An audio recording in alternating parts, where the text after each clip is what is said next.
Economists call it market failure. Technically, it's when the free market fails to allocate resources efficiently or fairly. But you don't need a textbook to understand it. You live it every day. You pay more for worse care. You work more but own less. You study harder but fall deeper into debt. And the people profiting off your struggle. They call it growth. Market failure isn't a mistake. It's what happens when profit becomes the goal and people become the product. The system isn't malfunctioning. It's doing exactly what it was built to do. Economists call it market failure. Technically, it's when the free market fails to allocate resources efficiently or fairly. But you don't need a textbook to understand it. You live it every day.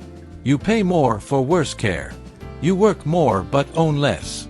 You study harder but fall deeper into debt. And the people profiting off your struggle. They call it growth. Market failure isn't a mistake. It's what happens when profit becomes the goal and people become the product. It's not the market failing. It's the market succeeding at the wrong thing. The system isn't malfunctioning.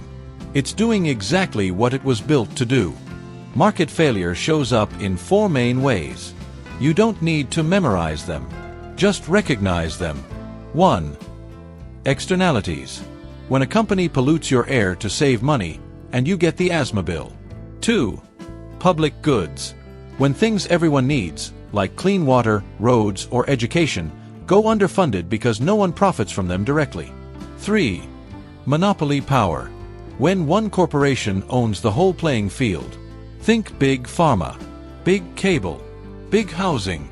4. Information asymmetry. When you sign a mortgage, insurance plan, or student loan you barely understand, and they profit from the fine print. You didn't cause this.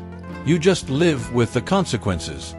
Let's talk about what happens when everything is for sale. Healthcare isn't about healing. It's a billing code. Housing isn't shelter. It's a hedge fund asset. College isn't education. It's a prestige game wrapped in debt. You're not a student. You're a revenue stream. Not a tenant. An investment yield. Not a patient. A billing opportunity. This is what market failure looks like when it's fully evolved. Not chaotic. Not disorganized. But highly optimized for someone else. It's not your lack of hustle. It's their addiction to extraction.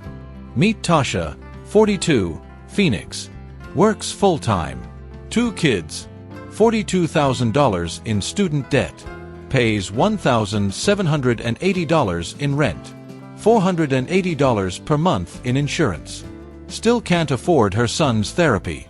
She told me, I'm paying into everything and getting nothing back. Meet Luis, 28. Graduated with a business degree. Owes $89,000 in loans. Works 60 hours a week at 2 jobs.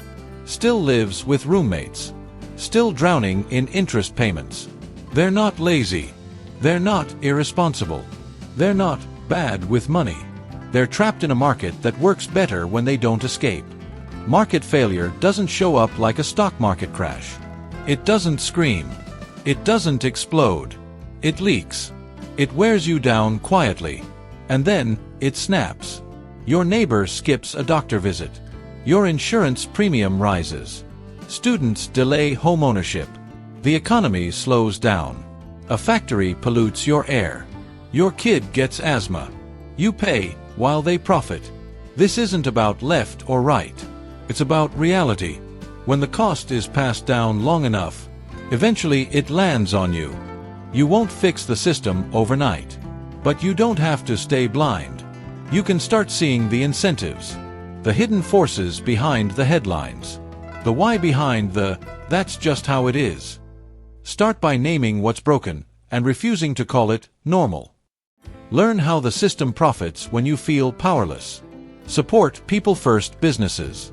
Build community wealth. Vote like your future depends on it, because it does. Teach your kids what no one taught you, because the system can't fix itself. But it can't exploit you if you stop cooperating. You have more power than they want you to believe. And now, you see the game. So play different. Build better. And don't wait for permission.